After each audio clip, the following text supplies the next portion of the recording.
আসসালামু আলাইকুম সম্মানিত অভিভাবক ও সুপ্রিয় শিক্ষার্থীবৃন্দ, বিরামপুর আইসিটি স্কুল ও শিক্ষা গবেষণা শাখা এবং আমি তাসলিমা আক্তার প্রত্যেককে জানাচ্ছি আন্তরিক শুভেচ্ছা ও ভালোবাসা। আশা করি তোমরা সকলেই ভালো আছো এবং সুস্থ আছো। তোমরা ইতিমধ্যেই জানতে পেরেছো যে আগস্ট মাসের 10 তারিখে তোমাদের অর্ধবার্ষিক পরীক্ষা শুরু হবে। তোমরা স্কুল থেকে সাজেশন নিয়ে যাবে এবং যখন রুটিন দিবে তখন এসে রুটিন নিয়ে যেয়ে পরীক্ষা দিবে। 10 তারিখ থেকে পরীক্ষা দিবে, সেজন্য তোমাদের এখন নিয়মিত পড়াশোনা চালিয়ে যেতে হবে। আশা করছি তোমরা প্রত্যেকেই মনোযোগ দিয়ে পড়াশোনা করছো। আজ আমি তোমাদের সামনে ষষ্ঠ শ্রেণীর বাংলা নিয়ে আলোচনা করব। চারুপাঠ গদ্য, নীলনদ আর পিরামিডের দেশ। নীলনদ আর পিরামিডের দেশ লিখেছেন সৈয়দ মুজতবা আলী। চলো দেখে নেই সৈয়দ মুজতবা আলীকে। ইনি হচ্ছেন সৈয়দ মুজতবা আলী। এখন আমরা চলে যাব লেখক পরিচিতি সম্পর্কে। সৈয়দ মুজতবা আলীর জন্ম 1904 সালে আসামের করিমগঞ্জে, আর মৃত্যু হচ্ছে 1974 সালে। সৈয়দ মুজতবা আলী শান্তিনিকেতন থেকে স্নাতক হন। এছাড়াও তিনি আলিগড় কলেজ, বার্লিন বিশ্ববিদ্যালয়, কায়রোর আল আজহার বিশ্ববিদ্যালয়ে অধ্যয়ন করেন।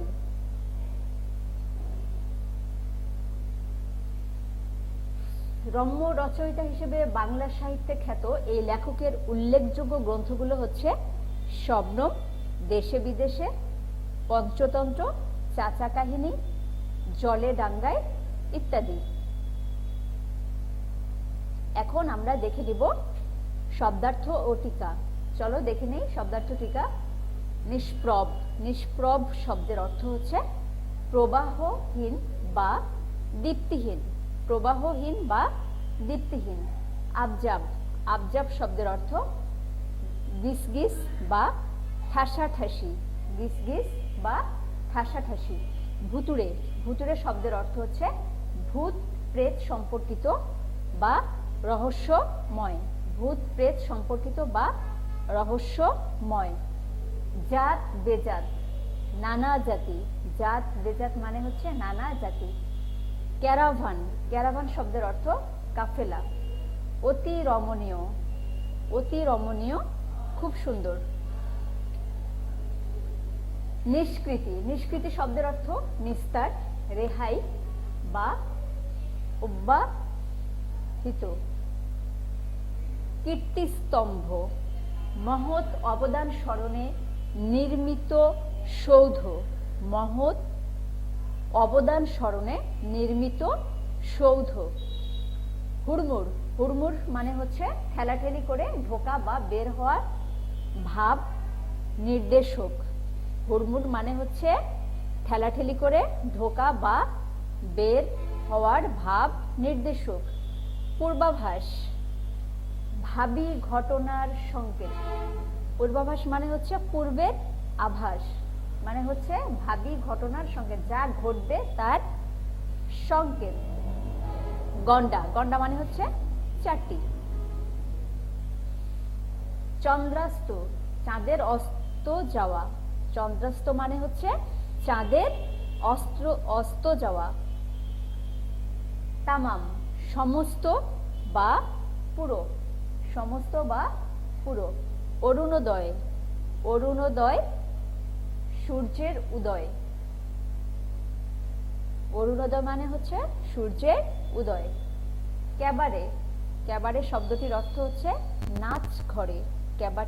ক্যাবারে শব্দটির অর্থ নাচ ঘরে। পোক্তে। পোক্তে মানে হচ্ছে ফাঁকতালে। পোক্তে শব্দের অর্থ ফাঁকতালে। মমি। মমি হচ্ছে কৃত্রিমভাবে সংরক্ষিত মৃতদেহ, যেটা মিশরে রাখা হয় মমি করে। মমি হচ্ছে কৃত্রিমভাবে সংরক্ষিত মৃতদেহ, মানে ফারাওদের মৃতদেহ মমি করে রাখা হতো। এখন চলো এই রচনাটি সৈয়দ মুজতবা আলী জলে ডাঙ্গায় গ্রন্থ থেকে সংক্ষিপ্ত ও পরিমার্জিত আকারে সংকলিত করেছেন। মানে এই নীলনদ আর পিরামিডের দেশ, এই প্রবন্ধটি সৈয়দ মুজতবা আলী জলে ডাঙ্গায় গ্রন্থ থেকে সংক্ষিপ্ত ও পরিমার্জিত আকারে সংকলিত করেছেন। এখন চলে যাব আমরা মূল বক্তব্যে। বিশ্বের প্রাচীনতম সভ্যতাগুলোর একটি হলো মিশর। বিশ্বের প্রাচীনতম সভ্যতাগুলোর একটি হচ্ছে মিশর। প্রাগৈতিহাসিক যুগ থেকে নীলনদকে ঘিরে গড়ে উঠেছিল এই সভ্যতা। প্রাগৈতিহাসিক যুগ থেকে নীলনদকে ঘিরে গড়ে উঠেছিল এই সভ্যতা। সেই সভ্যতার অনেক নিদর্শন আজও বিদ্যমান। মরুভূমি ঘেরা ঐতিহাসিক কায়রো শহর, এর অদূরে গিজেই অবস্থিত পিরামিড ও মিশরের ভুবন বিখ্যাত মসজিদের প্রসঙ্গই মূলত রচনায় প্রকাশ পেয়েছে। এ সব কিছুর আকর্ষণে সারা বিশ্বের পর্যটকরা ছুটে যায় কায়রো অভিমুখে। কায়রো শহর ভরে যায় রাতের বেলা। রেস্তোরাঁগুলো থেকে ভেসে আসা নানা রকম খাবার দাবারের সুগন্ধ বাড়িয়ে দেয় পথচারীদের ক্ষুধা। তাহলে দেখো যে এর আগে যেটা হচ্ছে বলা হয়েছে যে বিশ্বের প্রাচীন সভ্যতাগুলোর একটি হচ্ছে মিশর, যেটি হচ্ছে নীলনদকে সেই মানে প্রাগৈতিহাসিক যুগ থেকে নীলনদকে ঘিরে গড়ে উঠেছিল এই সভ্যতা। আর সেই সভ্যতার অনেক নিদর্শন এখনো আছে। তার মধ্যে হচ্ছে দেখো মরুভূমিতে ঘেরা মানে ওই ঐতিহাসিক কায়রো শহর, যার অদূরে গিজেই অবস্থিত পিরামিড, হ্যাঁ, আর মিশরের ভুবন বিখ্যাত মসজিদ। মানে মূলত এই বিষয়গুলো এখানে আলোচনা করা হয়েছে। আর এই সব কিছুর আকর্ষণে কিন্তু সারা বিশ্বের যারা পর্যটক আছে সে পর্যটকেরা কোথায় যায়? কায়রো অভিমুখে রওনা হয় বা কায়রো দেখতে যায়। সেই কায়রোর শহর সাধারণত রাতের বেলা হচ্ছে কি হয়, আলোয় ভরে যায়। কায়রোর শহরগুলো রাতে আলোয় ভরে যায়। আর রাতের বেলা সেই রেস্তোরাঁগুলো থেকে নানা রকম খাবার দাবারের সুগন্ধ ছড়িয়ে যায়, যা বাড়িয়ে দেয় কি পথচারীদের ক্ষুধা। অদূরেই গিজে শহরের প্রাচীন মিশরীয় সভ্যতার আকর্ষণ ও পৃথিবীর সপ্ত আশ্চর্যের একটি মিশরের পিরামিড। তাহলে পৃথিবীর সপ্তম আশ্চর্যের একটি হচ্ছে মিশরের পিরামিড। পিরামিড নির্মিত হয়েছিল মিশরের প্রাচীন সম্রাট ফারাওদের মৃতদেহ মমি হিসেবে কবরস্থ করে রাখার জন্য। তাহলে পিরামিড নির্মাণ কেন হয়েছিল? পিরামিড নির্মিত হয়েছিল মিশরের প্রাচীন সম্রাট ফারাওদের মৃতদেহ মমি হিসেবে কি করে কবরস্থ করে রাখার জন্য। পাথরের চাই দিয়ে তৈরি বিশাল আকারের সমাধি স্তম্ভ এটি। মানে হচ্ছে পাথরের চাই দিয়ে তৈরি বিশাল আকার স্তম্ভ হচ্ছে এটি। নীলনদ আর পিরামিডের পরেই মিশরের অতুলনীয় আকর্ষণ হচ্ছে সেখানকার ভুবন বিখ্যাত অপূর্ব সৌন্দর্যের মসজিদগুলো। মানে মিশরের পরেই যেটি হচ্ছে সেটা হচ্ছে অতুলনীয় আকর্ষণীয় হচ্ছে সেখানকার ভুবন বিখ্যাত মসজিদগুলো। এখন আমরা চলে যাব জ্ঞানমূলক প্রশ্নে। চলো জ্ঞানমূলক প্রশ্নে কি আছে এগুলো আমি তোমাদের ক্লাসে আলোচনা করেছিলাম, তারপরেও তোমাদের সুবিধার জন্য আবার বলছি। দেখো, নীলনদ আর পিরামিডের পরে মিশরের ভুবন বিখ্যাত স্থাপনা কি? নীলনদ আর পিরামিডের পরে মিশরের ভুবন বিখ্যাত স্থাপনা কি? 2 নম্বর প্রশ্ন, সুদানিরা সবাই কত ফুট লম্বা? সুদানিরা সবাই কত ফুট লম্বা? 3, মিশরের ভাষায় উটের ক্যারাভানকে কি বলে? মিশরের ভাষায় উটের ক্যারাভানকে কি বলে? 4, নীলনদ আর পিরামিডের দেশ এর রচয়িতা কে? নীলনদ আর পিরামিডের দেশ এর রচয়িতা কে? 5, লেখক ভারতীয় কোন রান্নাকে মিশরীয় রান্নার মামাতো বোন বলেছেন? লেখক ভারতীয় কোন রান্নাকে মিশরীয় রান্নার মামাতো বোন বলেছেন? প্রিয় শিক্ষার্থীরা, তোমরা দ্রুত লিখে নাও। আমি তোমাদের সুবিধার জন্য আরো একবার বলছি। দেখো, 1, নীলনদ আর পিরামিডের পরে মিশরের ভুবন বিখ্যাত স্থাপনা কি? 2, সুদানিরা সবাই কত ফুট লম্বা? 3, মিশরের ভাষায় উটের ক্যারাভানকে কি বলে? মিশরের ভাষায় উটের ক্যারাভানকে কি বলে? 4, নীলনদ আর পিরামিডের দেশ এর রচয়িতা কে? নীলনদ আর পিরামিডের দেশ এর রচয়িতা কে? 5, লেখক ভারতীয় কোন রান্নাকে মিশরীয় রান্নার মামাতো বোন বলেছেন? লেখক ভারতীয় কোন রান্নাকে মিশরীয় রান্নার মামাতো বোন বলেছেন? এখন আমরা চলে যাচ্ছি পরবর্তী স্লাইডে। 6 নম্বর প্রশ্ন দেখো, লেখকের মতে ভেড়ার মতো কোঁকড়ানো কালো চুল কাদের? লেখকের মতে ভেড়ার মতো কোঁকড়ানো কালো চুল কাদের? 7, পিরামিডের উচ্চতা কত? 8, মমি কি? 9, জাত বেজাত শব্দটির অর্থ কি? 10, কীর্তিস্তম্ভ কি? 6, লেখকের মতে ভেড়ার মতো কোঁকড়ানো কালো চুল কাদের? 7, পিরামিডের উচ্চতা কত? 8, মমি কি? 9, জাত বেজাত শব্দটির অর্থ কি? 10, কীর্তিস্তম্ভ কি?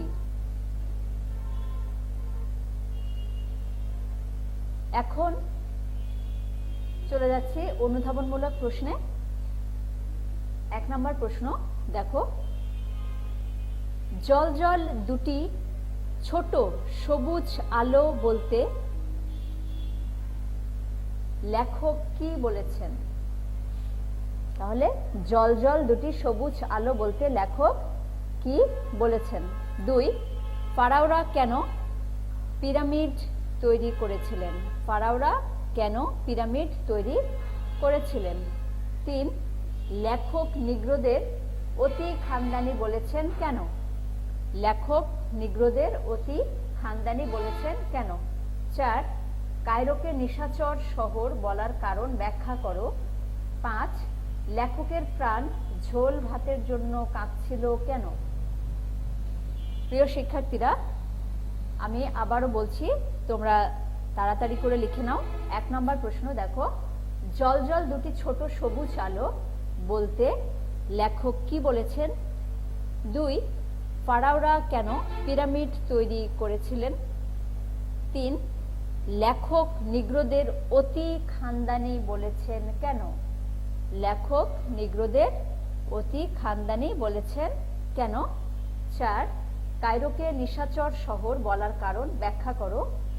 5, লেখকের প্রাণ ঝোল ভাতের জন্য কাঁদছিল কেন? 6, সূর্য অস্ত গেল মিশর মরুভূমির পেছনে। সূর্য অস্ত গেল মিশর মরুভূমির পেছনে লেখক কোন প্রসঙ্গে এ কথা বলেছেন? ব্যাখ্যা দাও। 7, উটের চোখগুলো রাতের বেলা সবুজ দেখাচ্ছিল কেন? উটের চোখগুলো রাতের বেলা সবুজ দেখাচ্ছিল কেন? 8, সে অদ্ভুত দৃশ্য উক্তিটি লেখক কেন করেছেন? সে অদ্ভুত দৃশ্য উক্তিটি লেখক কেন করেছেন? 9 কত জাত বেজাতের লোক বলতে কি বোঝানো হয়েছে? কত জাত বেজাতের লোক এই লাইনটি বলতে কি বোঝানো হয়েছে?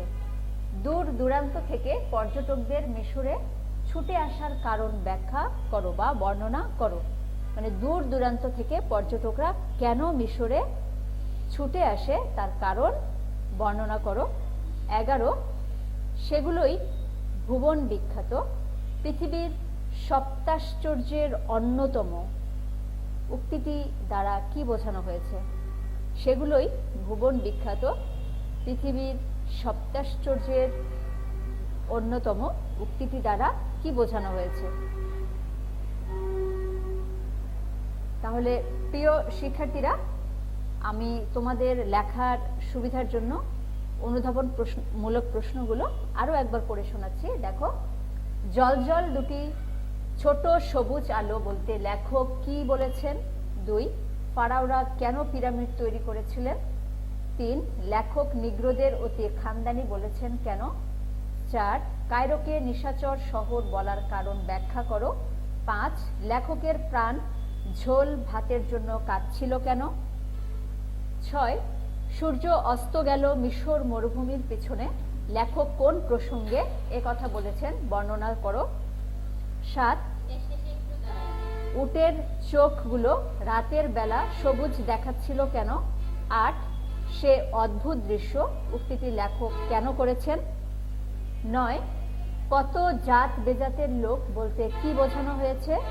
10 দূর দূরান্ত থেকে পর্যটকদের মিশরে ছুটে আসার কারণ বর্ণনা করো।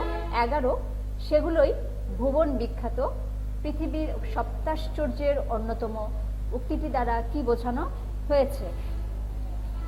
প্রিয় শিক্ষার্থীবৃন্দ, তোমাদের সুবিধার জন্য আমি 2-3 বার করে প্রশ্নগুলো বলে শোনালাম। আশা করি তোমরা সকলে লিখে নিয়েছো। শুধু লিখলে হবে না, বাসায় থেকে তোমাদের এই প্রশ্নের উত্তরগুলো বই থেকে সুন্দর করে খুঁজে বের করবে এবং মুখস্থ করে নেবে, কারণ তোমাদের 10 তারিখ থেকে পরীক্ষা শুরু হচ্ছে। তো তোমরা সকলেই ভালো থাকো, সুস্থ থাকো এবং নিরাপদে থাকো। আজ এ পর্যন্তই।